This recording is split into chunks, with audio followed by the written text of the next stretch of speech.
Hey, it's Marie Forleo, and you are watching Marie TV, the place to be to create a business and life you love. And I am so excited I can barely contain myself because today's guest is someone that I've admired for so long. He's impacted tens of millions of lives all around the world, and he's written an incredible new book, which we're going to talk about today.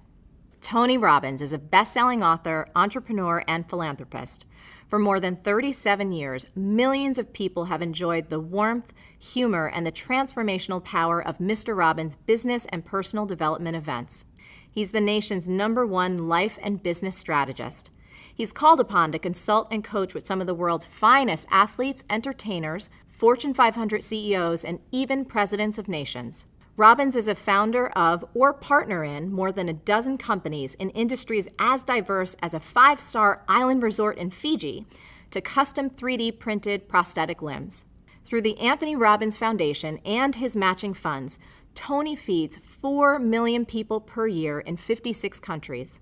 He's also initiated programs in more than 1,500 schools, 700 prisons, and 50,000 service organizations and shelters. He lives in Palm Beach, Florida. Tony, it is so amazing to have you here. Thank you so much for making the time. Thanks for having me. So I think I told you this way back when you interviewed me for the New Money Masters. You know, I just want to thank you from the bottom of my heart. When I was in my early 20s, I went to Unleash the Power Within. Yes. And you made such an impact on me, and it's influenced everything I've done personally and everything in my business. And I just want you to hear like who you are, what you do, how you serve. It makes such a huge difference, and it means the world to me to have you here today. Oh, that is so sweet of you. So thank you for that. Let's get started, because one of the things I admire so much about you is your energy and your passion and your stamina. I mean, you've been doing this for over 3 decades, and I know everybody watching Actually getting closer to 4. which is awesome. It's so incredible. Yeah. And one of the things that I so admire is I feel like you keep getting better. You keep doing more. You keep serving on a higher level. And from a personal, just stamina standpoint, tell us a little bit about what you do every day. What are your habits? How do you keep yourself at this high level of service? Well, I think there's the physical side of it, which, I do the equivalent of an ultra marathon every weekend. I do 52 hours. On the last day, I did 26.5 miles. The previous day, 22 miles. So just the physical side, you have to be in incredible shape. And I'm in better shape physically today, both my endurance and my muscular strength and so forth, than when I was 25, which is wonderful. And so I do certain things for that. But I think I should mention first, what's even more important is the psychological, spiritual side of things, because I think energy comes first, not from your body. It doesn't come from eating. It doesn't come from sleeping, because I've gone without those things for long periods of time and still been able to deliver. It comes from having a mission. It comes from something that you're being pulled by, not something you're pushing on. Those are 2 forms of motivation. You can push yourself to do things, and there's only so much you can push yourself to do. But if you're pulled, if there's something that you want to serve that's greater than yourself, there's something that excites you, if there's something that you're about, something you're made for, then there's a level of energy that most people would never dream of. And we all have that, but most of us don't connect to it and unleash it. So every day I connect and unleash that every single day. I don't hope it's going to be there, even though I know it will be, even though it's there. I don't take it for granted. And so I start out with my day by a process I do called priming. And what priming is, it's not a meditation, but it has meditative qualities. And what I do is I sit down. The first thing I do in the morning, I go and I jump in a hot tub or a hot water type of experience, and then I go to a freezing water. All my homes, I'm fortunate enough to have multiple homes, that I go, one of them I have a river I get to jump in. You've been there. Yeah. There are other places I have these cold plunges. And I do that to train my nervous system to go from 0 to 60 like that. Every muscle, every nerve in your body, every organ gets, when you hit 57-degree water, it hits. And so it's just my mental discipline. Then the second thing I do is I prime. And priming is I sit down and I do a minimum of 10 minutes, because my mindset is, if you don't have 10 minutes, you don't have a life. Right. So there's no excuse. So every day, sit down, and what do? I do 3.5 minutes where I do an explosive breathing pattern, a pattern that changes my biochemistry. And after I've done that, 30 of these intense breaths 3 times, I close my eyes, and I'm kind of in an altered state, and I focus first for 3.5 minutes on just everything in my life, at least 3 things that I'm really, truly grateful for. And I don't do that in a hokey way. I don't do it in a mental way. I step into my body and feel it, and I make sure at least one of those things is something really simple. The wind against my skin, the look on my son's eyes or daughter's eyes, something that is just very fundamental, but I cultivate that feeling of gratitude, of appreciation for those feelings. And I do it for 3.5 minutes. Then I do 3.5 minutes where I do this process of focusing on healing, strengthening, and serving. And I start in a circle starting with myself, and then I go through all the people in my life and associates, and I just send love to them. Again, it may sound corny, but to me, it's a part of what I'm here for, and it's a part of cultivating that energy, that healing and strength energy, and strengthening my passion, my appreciation, my insights, my capacity, my endurance. And then I do the last 3 minutes are what I call 3 to Thrive, which is what is it that I really want to make happen? And sometimes I do that over what I'm going to do for the next 6 months or month, and sometimes it's today. I shake it up. But I see and feel and own that those things are done. And that starts, pretty much my day between those 2 items. And, then I have my workouts and things that I do of that nature. Yeah, and how about eating wise? Has that changed for you a lot over the years? It's pretty simplistic. I'm very simple. I eat a salad and I have some protein. I have fish or I'll have turkey bacon. I don't eat red meat or chicken, but those are the things that I have usually in the morning, and my afternoon, evening meals are pretty simple as well. But, before I met my wife, Sage, she's been the greatest gift of my life. When we first met, she's a phlebotomist and a nutritionist and acupuncturist, so I thought this is going to be the easiest thing in the world. And I'll never forget, we went on this date and she had a wheatgrass juice, and I was like, wow, this is going to be so easy, man. This is awesome. And then she ordered a hot fudge sundae, and I was like, what in the hell are you doing? And she goes, eating, you bastard. I should give some term around bastard that I was like too rules driven. And so she had this whole thing, you zig and then you zag. So I do that with her now. I do enjoy other aspects of life, but when I first met her, I noticed she zigged a lot more than she zagged, or the other way around, I don't know which one it was, but it's been a nice balance in my life. So I enjoy food and things of that nature, but I use food mostly as fuel because life gives me so much juice. I'm not looking to get it out of food usually. And how about, because I know for me, my mind can go and I have so much excitement and so much passion that at night, sometimes winding down. Do you have a wind down process? My wife would say no. I say yes, she would say no. My wife loves sleep. Yeah. My wife can sleep 8 hours. It's the most beautiful thing in the world. To me, it's like sleep when you die. So that was one of the first things in our relationship that was a bit challenging. Get up and just go. I'll never forget, we were in Fiji, and it's like, even there, we're supposed to be on vacation, it's our home. I jump up at 6 in the morning, and she's like, where the hell are you going? I'm going to start my day, run up the mountain, do it. She goes, get in bed, I'll show you how to start your day. It's like, okay, now that's a better way to start my day. Totally. But now what I've done is I get in bed with her, because she's a lady. If you get up in the middle of the night, where are you going? China. Where do you think I'm going? It's 3 in the morning. I'm going to the bathroom, So I've learned to get my work done in bed beside her, and then she goes to sleep. But I watch silly movies. I watch things to let my brain disappear. Reading does not slow me down, because then I start incorporating and using it. My mind goes crazy. I'm underlining everything. But I'll watch cartoon type movies like Family Guy or something to knock my brain out, quite frankly. Or I'll watch some silly series, I don't know. I'm thinking of now the different ones. What is it? Revenge or something of that nature. Something that my brain can just truly let go, and that's how I do it for the most part. Awesome. So, you've worked with presidents. You worked with people like Serena Williams and, one of the greatest investors in the world, Paul Tudor Jones. When you're called in to work with these incredible folks, how do you start to prepare yourself? What are the questions that you ask to start to go in to serve at that level? Well, they're different for everybody, obviously, but what I try to do, if I was trying to look at it from a universal perspective, I guess what I really want to know before I get there as much as I can is everything I can about the person. And I do that because I really want to know, what do they want? What do they want of their life? What's their mission? What are they after? And what do they fear? What are their concerns? Because I believe life is found in the dance between what you desire most and what you fear most. And if I know those 2 edges of a person, I know a lot. And then I dig under and try to learn as much as I can from other people about whatever the challenge may be. And then I go prepared to just learn from the person directly. But I want to know as much as I can before I go in there. Then I take all that I think I know, and then I see what's really real when I meet them. And I'm digging in to discover what's the challenge, what do they perceive it is. And usually, if I were to grossly generalize, if you're going to help somebody create a breakthrough, it all comes down to 3 areas. Either they've altered their strategy. We all have strategies, a specific way of succeeding, and sometimes we alter it, whether it be in sports or whether it be in finance or any other area. We forget something, we lose a little edge, we drop something out, and then it becomes a bad habit. Or sometimes it's a change in our beliefs. You may have done something for decades and been really successful, but now, I know one gentleman who's a good friend of mine that, had 52 Academy Award nominations, and he said to me one day, he said, if I make one more frickin' movie, I'll kill myself. He's just like, I don't want to make a movie, I don't want an Academy Award, I don't want any of these things, And it's just like he's satiated. And so sometimes when people get satiated, they lose their hunger, they shift their beliefs. And when you change a belief, you change your biochemistry. When you change your belief, you change the way you execute. You change everything. And we all develop stories. And sometimes stories are empowering, and sometimes the mental stories are disempowering. So I'm listening for those. I'm digging for those. And then I also look at their state. Because you could do the same exact action from a place of being pissed off or from a place of playfulness, and the same action's not going to get you the same result. And so I'm looking for that quality of what's going on in them. And then I look and try to find out what it was like before. So with Paul Tudor Jones, I went back and I watched videos of him when he was at his best.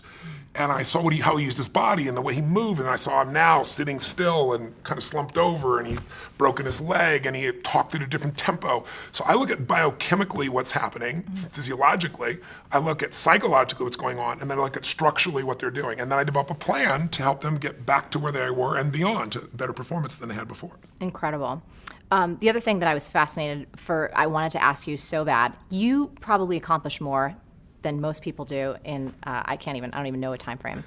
And of course, you get to talk with people who are at the highest level of their game. When it comes to productivity, what do top performers know that a lot of people just don't? What are we missing? Well, I think the best performers are focused on outcomes and not activities.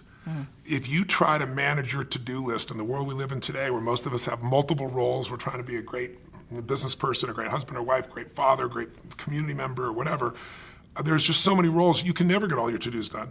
And what helped me in my life was I started at one point saying, I'm not going to let myself fail every day. I'm not going to pick a to-do list, and I'm not going to not write a list so that I don't fail. I need to focus on what matters most. I needed to organize my life into categories where I say, these are the most important outcomes, and then I know why I'm going to do it. If you know what you really want, the target, and you know why, you have the focus and you have the fuel, then how to get there, there's so many ways to get there. And then the most important thing I think that the most productive people do is we leverage what we do. We don't delegate. Delegation is I give it to you, and then when it doesn't work out, I'm pissed at you. Leverage is I empower you.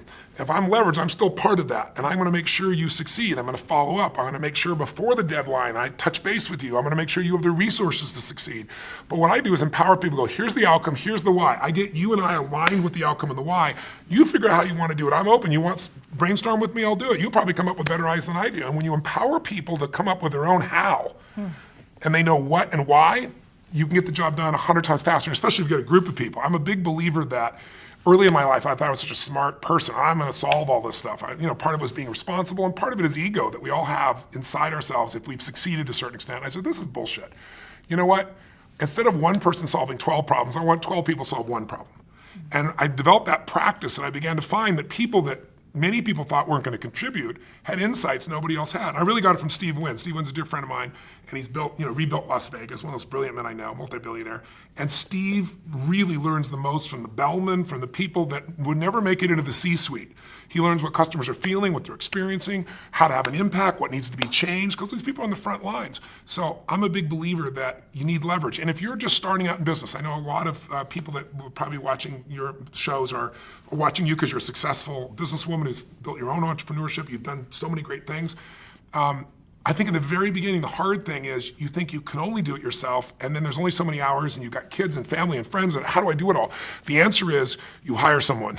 You trade with someone. You trade them for 2 hours. That's what I did in the beginning. Because I'll never forget, I was just really young in my career, very in the early days, and I was running to get to the dry cleaners so I could get my only 2 suits. Because if I didn't get them, then the place closes, then I can't get on the plane, and running to the airport, sweating like crazy. I'm a sweater anyway. It's like sweating like this, trying to get in the door, and it's like, what is wrong with this picture? I could be doing something that's so productive, and I'm standing in line at the dry cleaning place, and this is just nuts. And so I was really young, I was like 17, 18, 19, I don't know what it was. And I said, I'm gonna hire somebody. 2 hours a day, that's what I had to start with. And then it was 4 hours. And so my view is I don't do anything that someone else can do better, and I don't do anything that isn't the highest and best use of my time. Now, when I say that, that's gross generalization. There are things I still will do. But for the most part, by finding people and getting clear on outcomes and the why, what I call RPM, you gotta know the result, you gotta know the purpose, and then you gotta have a massive action plan. And the plan can change. But that RPM, the stronger the RPMs, the faster that car is gonna move. And I try to do that, not just through myself, but through other people. Beautiful. So last thing I want to talk about before we dive into the monster book, which I can't wait to get to, is this idea of slumps. I know a lot of times you're called in when someone's, either hit a plateau or they're having a tough time. So 2 questions. A lot of folks that write in, they'll ask me questions or they'll just comment on the blog and they find themselves in a tough spot. Maybe they've experienced a certain level of success and like you said with your friend, Peter, it's just like, I don't want this anymore. I don't know what I want next. Any common patterns or things that you can share about slumps and how we can support ourselves to get out of them? Well, most people hit plateaus, and the most important thing when you hit a plateau is not to be pissed off and stressed out about it because stress won't make it better. It's also not to take it lightly and go, oh my God, this doesn't matter. It's that delicate balance where you say, okay, how do I get from where I am to where I really want to be? And if you don't put the emotional charge on it, it's easier, but that's easier to say and harder to do. The pattern I see in slumps, whether it be an athlete or a financial trader or an actor or any of that nature, is number one thing that causes a slump usually is you get too comfortable. When you start doing something and you're really successful, a lot of people lose their hunger. And if you ask me, what is the single most important element of any human being that separates their level of success from the rest of the world? It's hunger. It isn't intelligence, as valuable as that is. There are people that are incredibly intelligent, can't fight their way up a paper bag. You show me somebody who's not only hungry but doesn't lose their hunger, they will dominate everything. And you see that in the greatest sports stars, the greatest entertainers, the ones that they're insatiable. And because of that, you like being around them because there's this energy about them, this passion about them, and very few people maintain that. And you lose your hunger, you go into a slump. You get overconfident. Another pattern that happens that gives people a slump is when something changes in their world that they're not prepared for. Like, I've been doing this forever and oh my God, now my relationship's messed up. Or, I've been working hard and being a lawyer and now my wife's upset, her husband's upset with me. What do I got to do here? And what it does is it throws people off their rhythm. And so I try to figure out what's happening in their environment and show them how they can win in both categories simultaneously. A third one is when people do something where they get mad at themselves, kind of like a Tiger Woods, and then he's got all the skill in the world, nothing changed in his skill, but for that year and a half or whatever it was, he was beating himself up, And in that state, it's kind of a self-sabotage. And so depending on what form I find, I enter in and make the changes, and there are almost always changes, again, in the psychology of that person, the emotion of that person, because we have these great minds. Everybody's got a great mind, or at least available great mind. But we're emotional creatures. And we forget that because we live in a society that tries to value thought much more than emotion, because emotion is scary for us. Emotion can come really fast. And so some people try to avoid it at all costs. Other people are overwhelmed by it. My view is that emotional intelligence is a wonderful thing, but I much prefer emotional fitness. Intelligence is a capability. Fitness is a state of readiness. And what I do is I train myself to always be ready, and that makes you execute. And I think too many people settle for, I know this, as opposed to I'm doing this. And I try to train myself and others to be in that state of readiness all the time, because that's where life is really fulfilled at the highest level, I think. I do too, agree 100%. So let's move on to this monster book, which it is a monster in the best way. It's the most beautiful thing. So do we have a copy that we can kind of bring in? I just want to hold this thing up because it is so awesome. So Tony, I got the galley from your team, which it's like, all right, y'all, you're seeing it right here. We're going to talk about this now. I truly believe in my heart of hearts that every human being needs to get this book. They need to read it for their family, for their friends, and most importantly, the last couple chapters about service. I was in tears. I loved every bit of it. My copy is highlighted cover to cover. I've already taken action on a lot that's in the book. Yes. This is your first book in 20 years. Yes. Why this topic? Why now? And what makes it different than all the other money books that are out there? Well, one reason I haven't written a book is I hate writing. Just being honest.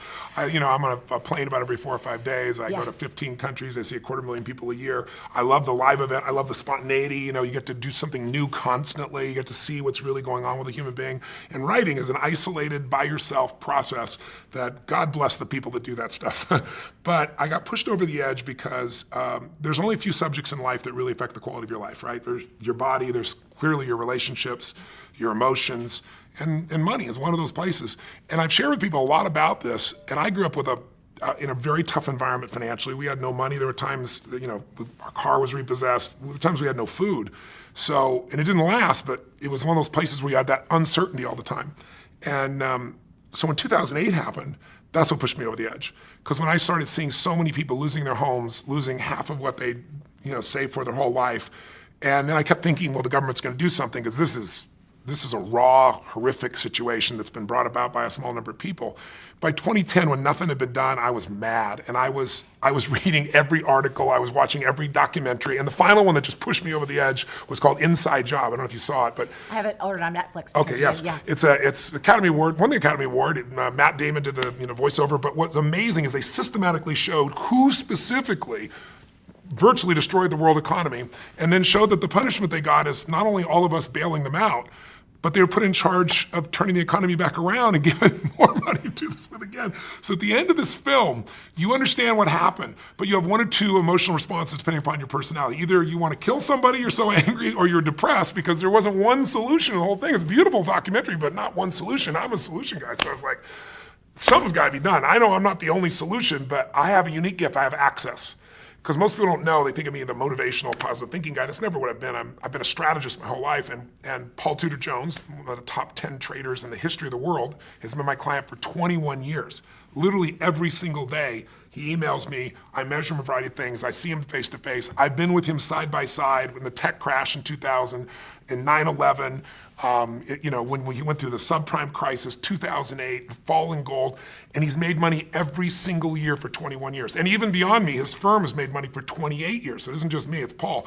And I've learned from him so much over those decades. And I just thought, if I didn't just interview him, what if I interviewed 50 of the most brilliant financial minds that in the history of the world, they're alive today. Let me interview them. Let me find out, can the average person really still win? And if so, how? Let me get, not some talking head on television telling you the same BS about go put your money in some 12% per annum mutual fund that's never existed for 10, 15 years, but the truth. And so I began this 4-year journey, and I mean, I was blown away. My average interview was scheduled for 45 minutes. They went 3 hours, some of them 3.5 hours, 4 hours. And people became incredibly generous in what they shared. And they shared things that they've never shared before. And I put them into a 7-step process so that whether you're a millennial that just got out of college and got a bunch of college debt saying, how will I ever get around this? I'll show you how to get financially free. You're a baby boomer and you lost a bunch of money in 2008 and you didn't get back in the market. I'll show you what you can do. You're a very sophisticated investor and you want to know what Ray Dalio does that it's never been revealed about. I'll show you what he does. And so I'm real proud of it. And you've seen the level of endorsement I have from the highest level of people in finance on the earth is pretty extraordinary. It's because it's really their work. It's not mine. I had so much fun reading it, and honestly, I was intimidated by a 600-plus book because I knew we were doing this interview, and I prepare as much as I humanly. I'm like, all right, I'm going to speed read, but digest everything. Yes. And one of the things in the beginning, when you start breaking down the myths, yes, I just kept getting sicker and sicker and sicker with how much the general public, how much people don't know and how they're taking advantage of. So I wanted to ask you, was there one in particular that just totally pissed you off? There was a ton. I know there's 9 myths in the book. I put the 9 most abusive ones in there. I mean, they're there. Here's what I'd say. I want to mention one of the myths, though, to start with. Yeah. Not a myth, but a step. I want everybody who's watching to remember one thing. The biggest myth you have, not the one that's been sold to you, that hurts you is the average person thinks finance is so complex because, frankly, the industry tries to make it sound complex. They use words that you don't know, so you don't know what to do. What does this mean? And so what happens is we just give them our money and say, deal with it, and we don't realize that system has been set up. It's not an evil system. It's set up by corporations that are looking to maximize profit for those corporations. They're not looking out for the investor because this investor's second, and we think we're first, and we're not. So the first piece is you got to know that you can't wait till you have a ton of money to start investing and think, I'm not an investor. What you got to do is say, rather than my Apple phone, let me own Apple stock. Let me own a piece of all the best companies, not just Apple. I've got to become an owner or I'll always be in scarcity. If you can invest in business, even a small amount, you can grow. And I don't care how small it is, but you got to automate it. There's a gentleman named Theodore Johnson who is amazing. He worked for UPS, started as a driver, never made more than $14,000 total in a year. That was his highest salary in a year. In his old age, he's worth $70 million. And how did he do it? All he did was what I teach is the first step is you got to take a percentage of what you earn and pretend it's a tax. You're never going to see that money again. You automate it, it goes straight to the investment account, and you never see it as money you can spend. He did that with 20%. He said, I can't save 5%. Somebody in his family said, if there was a tax, you'd pay it, and they made it 20%. When you save 20% and you compound it, its numbers are incredible. So I show people how to do that. But then the problem is, if you do that first step, but you don't do the second step, which is become an insider. Yes. And understand the rules of the game, then the old adage is a person with money meets a person with experience. The person with experience ends up with your money. I mean, that's how it works. So I'll give you 2 or 3 of the myths real fast. One, this myth that someone says, give me your money and I'm going to beat the market. It's just a lie. Warren Buffett made it clear it's a lie. Ray Dalio, one of the greatest investors in history. David Swenson, who has taken Yale's money, $1 billion, and converted it to $24 billion in 2 decades, the greatest institutional investor in the world. They've all said it. Warren Buffett flat out said today, he said, listen, in my will, 90% of my money, all that money does not go with any mutual fund, it goes straight into the index. What the index is you get a piece of all the largest companies in the world, but it costs almost nothing to get in. Because over any 10-year period of time, 96% of mutual funds will not even match the market. Now you're paying for a mutual fund. What this means is you hire someone because you say, I have a family, I have a business, I have a life. I'm not an investor. I'm going to hire someone who's a professional. It makes sense. They would do better than me. Unfortunately, that's wrong. Because what happens is 4% of them will beat the market, but it's not the same 4%.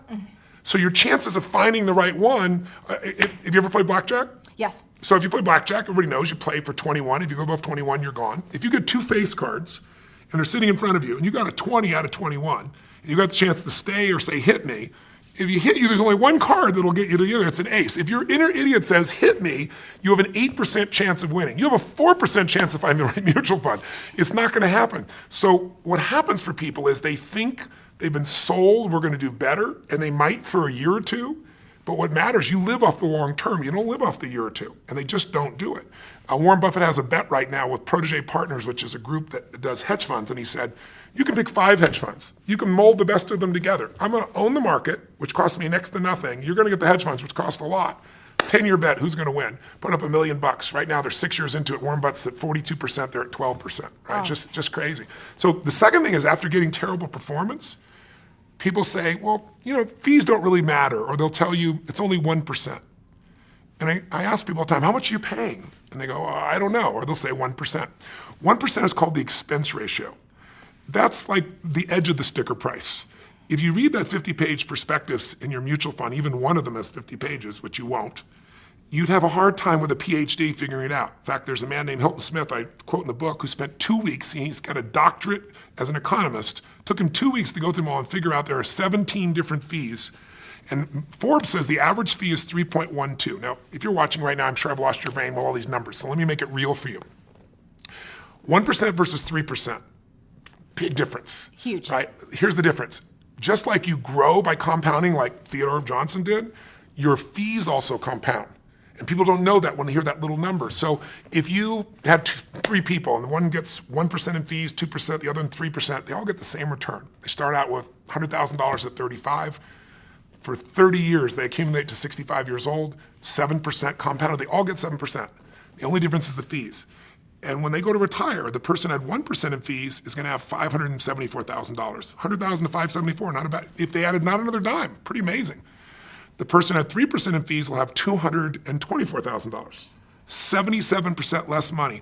If you want to win a race and you have a 100-pound jockey on the back of your horse, or you want a 300-pound jockey on the back of your horse, fees at 3% are that. If I said to you, here's a deal, let's do an investment, and here's how I want it to work. You give me the money, you put up all the money, you put up all the risk, I'll put up no money, I'll put up no risk. If you lose, I win, and if you win, I win. And if you win, over the life of the time, I'll get 60% of what you earn. You'd say, I'll never do that in a million years. That's a mutual fund with 3%. It's one of the only industries on earth where they've confused this enough that we don't understand we're overpaying by thousands of percent. You could own the stock market, the S&P 500. You can own a piece of all 500 big companies through like the Vanguard 500. Mm-hmm. And you get the best of all the business, Apple, Exxon, all these companies. And it costs you 0.17. That means less than 0.2%. If you went to a normal mutual fund, you might own the same companies for 3.17. That's like buying a Honda Accord for $20,000 or $350,000 for the same car. If you pay $350,000, you figure out the person next door paid $20,000, so you go crazy. That happens every day with finances because people don't know how to look at this. So when they read the book, that'll never happen to them again. Yeah, and this is, there's so much. I could talk to you forever, and I know your team is like, oh my God, we got to get him out of here. But a couple things before we wrap up. First, what we discovered with the all-season strategy and what you were able to inspire Ray one of the leader of what? The largest hedge fund in the world. Yes. It's absolutely incredible. He's an amazing man. Let me just give it to you really quick. Ray Dalio is his name. Ray heads Bridgewater, which is the largest hedge fund in the world. A hedge fund is where wealthy people often put their money because they can bet up on the market or down and be able to do a lot of things as a hedge fund. And a large hedge fund, a good sized one, might be 15 billion, Ray's 160 billion, so he's 10 times the size. To give money to Ray 10 years ago, you had to have a $5 billion net worth and a minimum of $100 million on the first day, or he wouldn't even talk to you. That was 10 years ago. Now, no matter how much money you have, he won't do it because he manages money for China, for countries, for giant pension funds. So I get a chance to meet Ray, and I did 15 hours of prep for that. Just like I want to be all pitch and catch with him. I was very fortunate, found out that he'd listened to my tapes and was a fan of my work from years before. And so our 45 minutes went close to that 3-hour mark again. And at the end, I said to him, went back and forth, and he really enjoyed it, and I enjoyed it, obviously, learned so much. I said, Ray, I asked this to all these people, if you could never give any of your money to your children, and all you could give them was be a strategy, a plan, a portfolio that they could not only succeed with, but they wouldn't have all that ups and downs that make people get out of the market and lose. I said, what would it be? And he said, my all-weather portfolio. I've already designed it. All my money's in it. My kids' money, all the money that I have for contribution to society is in it. And he said, because I know I'm not going to be here forever, and I need something that's going to work in any market. And he said, I've worked it all the way back to 1925. I've tested it. And it makes money. And he said, I did it for myself for years, and now I do it for my clients. I said, explain it to me. So he explained it to me, and I'd done my homework. I knew a lot about it already. But at the end, I said, okay, Ray, you've really explained this. Brilliant.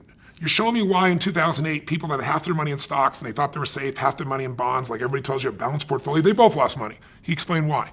He explained how you could avoid that. But I said, Ray, you told me everything but the percentages. So it's like, bake this perfect chocolate cake. And he says, bring some chocolate, bring some sugar, use some dairy products, but you're not telling me the amounts. I said, he goes, Tony, that's my secret sauce. And they give me the whole 5 billion, 100 million. I go, I know, but you said you haven't taken money in 10 years. You're not going to take any money. The average person can't do it on their own. Help the average guy out. And I was teasing him, pushing him. And he goes, well, it's complex. I said, but I'll simplify it. He goes, well, there's leverage. I said, design one without leverage. The average person can do 15 minutes a year. And he goes, well, it wouldn't be perfect. I said, your idea of not perfect will be better than anybody else on earth. Totally. So he sits there and he starts scratching this thing out for me. And I'm like feeling this vibration in my body. It was just incredible. At the end, it was incredibly generous. We went and tested it, back tested it. So it means you compare it year by year what it did. In reality, not hoping what it do, but back testing something for a year or 2 years or 5 years, one thing. We back tested it 75 years, the worst and the most volatile times in our history. And interestingly enough, it's right, 85% of the time it made money. And the few times it didn't, the average loss was 1.6%. The largest loss in 75 years was less than 4%, minus 3.5. And that was 2008 when the market from top to bottom was down 51%. And that's the most of the loss in 75 years, and the average return is just under 10%. And this is something, a bunch of my friends were like, bake this into a business, dude. This is like incredible. And I was like, you know what? I'd love to do that, but this was given in the spirit of free to anybody. Yes. So it's there. Somebody can go to the library and get my book and they can just copy the thing down. But it's available to any human being and anybody can put it there. Now, that's not the only strategy there. I have David Swenson's strategies. I have all the best. Tons. But his strategy is the smoothest ride. Because the biggest challenge, if you look at the last 30 years or 20 years, 1993 to 2003, the average investor in mutual funds, well, the market did 9.2% per year, really nice, on average. The average mutual fund investor did 2.5%, and that's before taxes. You're going to double your money every 36 years doing something like that. It's just, it's not going to happen. You get killed. Okay, as we wrap, so you're not earning a dime off of this book. No. So tell us all about your passion for making a difference and what happens each and every time someone purchases a copy of this incredible thing, which everyone needs to get. I'm really proud. I didn't start out to do that, quite frankly, but I was writing the book, and as I mentioned, when I was a kid, we had a Thanksgiving, no money and no food, and somebody came to the door, knocked on the door, and delivered this food, and it was life-changing for me because it wasn't the food, it was that my father had always said, nobody cares about anybody else, He built that belief system into us, and I saw that strangers really care. And so I swore someday I'd do something to give back. So I was 17, I fed 2 families, and the next year, 4 families, the next 8. I didn't tell anybody, but after the 3rd, 4th year, I was like, I could use some help. So I got my friends involved, and then my companies, and then it built to 1 million people, and then 2 million people. In the last 4 or 5 years, I've been matching the 2 million my foundation does personally with another 2 million, so we feed 4 million people a year. But while I was writing this, Congress last year passed a new budget that nobody seemed to pay attention to, where they cut food stamps they don't call it food stamps anymore, but it's food stamps, by 8.7 billion. It basically eliminated 2 million people from having food. And so I work with all these nonprofit organizations that are already struggling. And it just made me crazy. And I thought, okay, what if I'm working my ass up in this book, but you know what? I could donate all the profits of this book, not a percentage. And then I thought, what if I donate all in advance? Whether I make money in the book doesn't matter. I'm going to do it in advance. How many people could I feed? And it was 10 million. And I was like, wow, that excited me. And it just grew a life of its own. As time went by, I started thinking, how could I really get people's attention about it? And so I finally decided that I'm going to feed 50 million. I'm writing the check actually next week. Personally, I'm going to feed 50 million people up front. And in addition to that, I'm working with Feeding America. They're the best hunger relief organization in the United States. And they're going to partner with me to get matching funds so we can feed 100 million people. And it's just exciting. I've fed 42 million people in my life. I'm going to feed more people this year. And so for anybody who gets a book, if I sell 1 million books, 50 meals for every person that's there. If I sell 100 books, it'll be 500,000 meals for that's there. But it doesn't matter. I've done it up front. And I'm not doing it because I'm a good guy. I'm just paying it forward. People forget what a little bit of caring can do for, to inspire or to move somebody. And I don't even know to this day who fed my family that day. But if they're out there, if they're still alive, I hope they see and hear the story and know what's going on. My guess is they pass because I've shared the story many times and no one's volunteered to share what it is. But that person made a giant difference. It wasn't just feeding, it was caring. And that's what I think changes people's lives. I think that's the thing that I so admire about you. I've been to so many of your events. I will continue to be a supporter, a fan, a friend. Thank you. I think you're one of the most incredible human beings in the world, and your heart and your soul shows through in everything that you do. Thank you. Thank you You're very sweet. so much for being here. And for everybody, you have got to get your hands on this book. We're going to have links below. We're going to be tweeting and sharing about it. It will change your life, the life of your family.